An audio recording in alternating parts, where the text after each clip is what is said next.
Salam sejahtera dan salam Malaysia Madani. Bersama saya Javinia Jimlajim dalam Berita Pagi Sabah edisi Ahad 15 Disember 2024.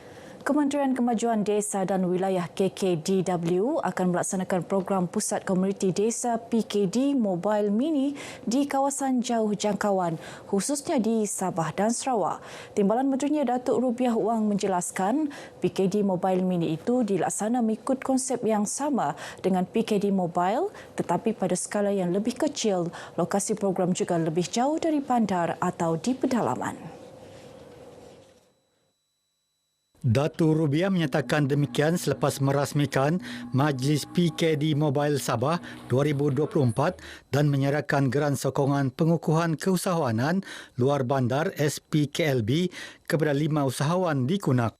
Harapan kita ini PKD Mobile dapat dibuat sebab kita rasakan ada lagi khususnya di Sabah dan Sarawak kawasan-kawasan yang jauh di pedalaman yang mana masyarakat luar bandar tu tak dapat keluar. Jadi kita datang menyantuni mereka untuk memaklumkan perkhidmatan-perkhidmatan yang amat diperlukan supaya mereka take part lah, terlibat dan sasaran kerajaan tu tercapai.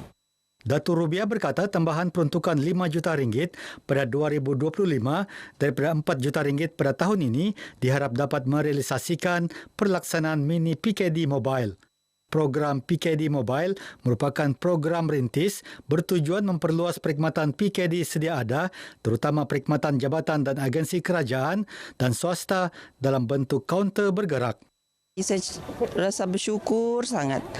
Terima kasih kepada PKLB sebab bagi kami sumbangan inilah. Perniagaan saya kedai runcit yang di dalam kampung, di kampung Lor Malong. Bantuan yang diterima ni saya akan perbaiki kedai saya tu jadi dia bangunan yang cantik sikitlah daripada sekarang.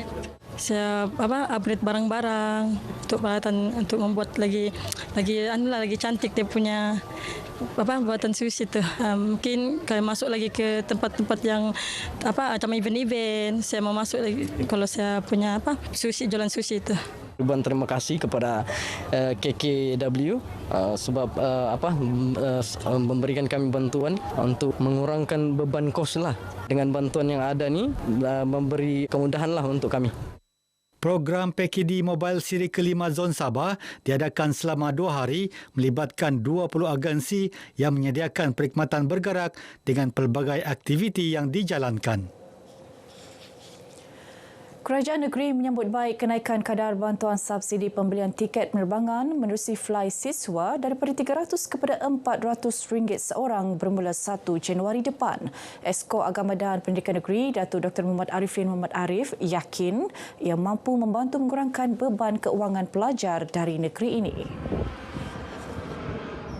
Datuk Dr. Muhammad Arifin yang juga Menteri Sains, Teknologi dan Inovasi menyatakan demikian bagi mengulas kenaikan kadar bantuan Fly Siswa yang diumumkan Perdana Menteri Khamis lepas. Ini satu pengumuman yang amat baik daripada yang amat berhormat Perdana Menteri kita. Perdana Menteri telah mengumumkan dan kita menyambut baik pengumuman ini dan boleh mengurangkan beban anak-anak kita. Dan di samping itu juga boleh menambah apa yang kita tampung sebelum ini. Datuk Arifin berkata kerajaan negeri turut menyediakan bantuan subsidi tiket penerbangan RM600 bagi pelajar dari Sabah yang melanjutkan pendidikan di universiti di Semenanjung, Sarawak dan Labuan. Turut diberikan bantuan tiket penerbangan menerusi Sentosa sebanyak RM300 bagi pelajar yang melanjutkan pengajian di Institut Pengajian Tinggi IPT Awam dan Swasta di negeri ini. Jabatan Perpaduan Negara dan Integrasi Nasional JPNIN sentiasa fokus kepada pembangunan holistik kanak-kanak merangkumi jasmani, intelek dan rohani selain menekankan kepada elemen perpaduan. Menteri Pembangunan Masyarakat dan Kesejahteraan Rakyat, Datuk James Ratib berkata, ia selaras matlamat pelan pendidikan awal yang dilancarkan pada 2021. Pelan pendidikan awal tersebut bertujuan mengembangkan potensi serta melahirkan kanak-kanak bersemangat patriotik dan mengamalkan nilai-nilai murni. Datuk James berucap merasmikan Convocation Tabika Perpaduan Bandaraya Kota Kinabalu. Teks ucapan beliau dibacakan Setiausaha Tetap Kementeriannya, Datuk Maria Chong. Sementara itu, pengarah JPNIN Sabah Delin Liat Blaun memberitahu JPNIN komited menjayakan pelan pendidikan berkenaan dalam membentuk modal insan yang memiliki kendiri positif. Kita menerapkan nilai-nilai jati diri dan patriotisme melalui pendidikan rukun negara, di mana kanak-kanak melalui tabika perpaduan ini disemaikan semangat bantu-membantu, tolong-menolong, kerjasama dan juga jati diri dan patriotisme dan juga nilai-nilai murni. Ibu bapa yang ditemui percaya keputusan menghantar anak mereka mengikuti pembelajaran awal di tabika perpaduan adalah tepat dalam membentuk kepribadian yang baik dalam diri anak mereka. Bukan hanya sekadar menerapkan nilai-nilai murni, tetapi turut menerapkan elemen perpaduan dalam subjek dalam pembelajaran di tabika perpaduan. Seramai 388 kanak-kanak melibatkan 20 tabika perpaduan sekitar Bandaraya Kota Kinabalu menerima sijil dalam majlis ini. Persatuan Ibu Bapa dan Guru PIBG serta penglibatan ibu bapa, komuniti dan swasta PIBKS diminta terus menyokong program akademik dan kokurikulum yang dilaksanakan pihak sekolah. Focal Person Kebangsaan Kementerian Pendidikan Malaysia KPM Negeri Sabah, Datuk Muhammad Arif Tun Sakaran berkata, ia bagi memastikan lebih banyak sekolah di negeri ini dapat meningkatkan tahap kecemerlangan mereka dalam peperiksaan utama seperti Sijil Pelajaran Malaysia SPM.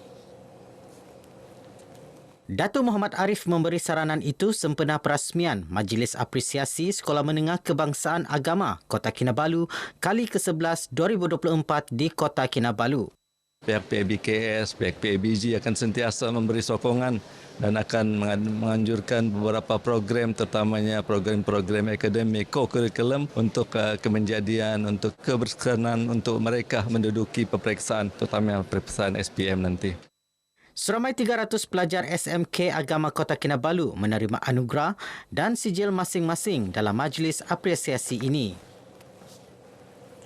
Persatuan Bola Sepak Sabah SAFA komited meningkatkan pembangunan bola sepak negeri dengan pelbagai inisiatif baharu.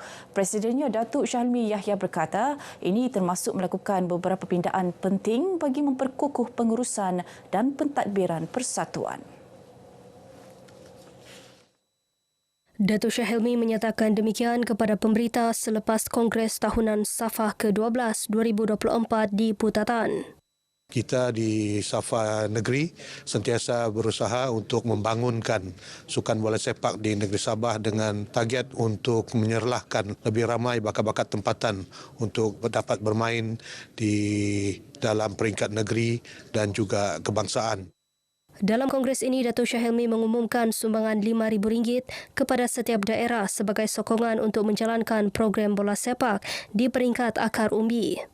Datuk Syahilmi yang juga timbalan Ketua Menteri berkata, SAFA turut menyokong pencalonan Datu Muhammad Johari Muhammad Ayub untuk bertanding jawatan Presiden Persatuan Bola Sepak Malaysia FAM tahun depan. Daerah Beaufort berupaya menjadi tuan rumah kejohanan petak peringkat kebangsaan. Penganjuran sukan tersebut di peringkat negeri membuktikan keupayaan daerah Beaufort menyediakan venue kejohanan. Pembantu Menteri Kerajaan Tempatan dan Perumahan Datuk Isnin Aliasni yang juga Adun Klias berharap pihak berkaitan dapat mempertimbang daerah itu dijadikan tuan rumah dalam kejohanan peringkat kebangsaan akan datang.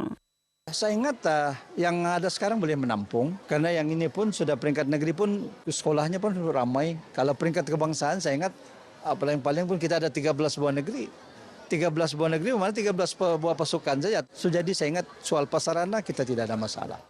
Datuk Isnin ditemui pemberita selepas merasmikan kejohanan petang kategori bawah 12 tahun peringkat negeri Sabah 2024 di arena petang DIA SK Takuli Beaufort.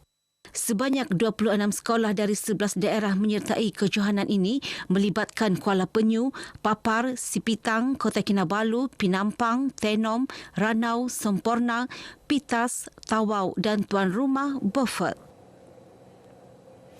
Baik, sekian berita pagi Sabah. Menyusul selepas ini berita pagi Sarawak.